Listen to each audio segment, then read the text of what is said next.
ពលភ្លឺលឺដែលអាយយើងខ្ញុំមិនសូវចេះក្រែតអើយគឺសូវដែលមកយកទល់ភ្លឺអីសក់ក្វាផ្កាកណ្ដាញ់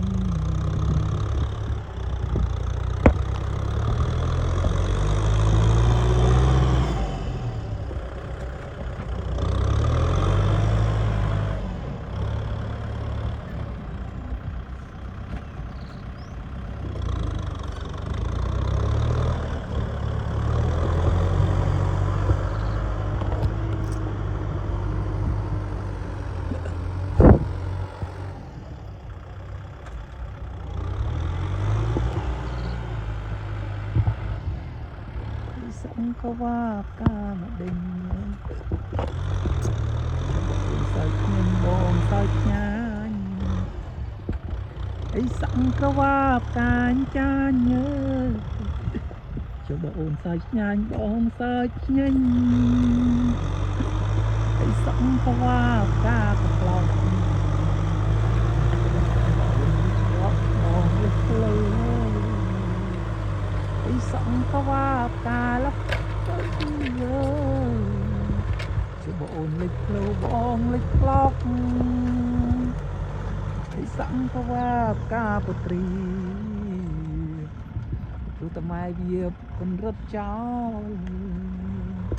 អីសង្កវាផ្កាកោលើយពន្រត់ចោលក៏ព្រោះតែវាយាយយើងខ្ញុំមកស៊ីកំពុងទីទល់ភ្លឺលឺដែរអាយាយយើងខ្ញុំមិនសូវចេះក្រែលើអើយសូវដែលមកយកទល់ភ្លឺពីសង្ក្រវាផ្កាមកដេញចុះបងសើចញញបងសើចញាច់អីវ៉ាផ្កាចាញ់អើយបងសើចញាញបងសើចញាញ់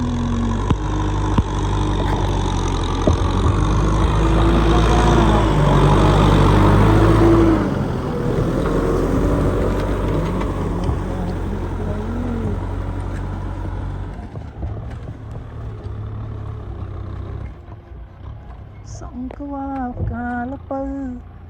អូយ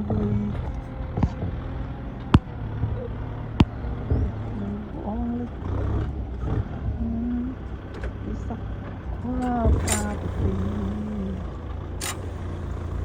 គឺវាប្រពន្ធចោលអីវាផ្កាកោលើចោលព្រោះម៉ែក្មេក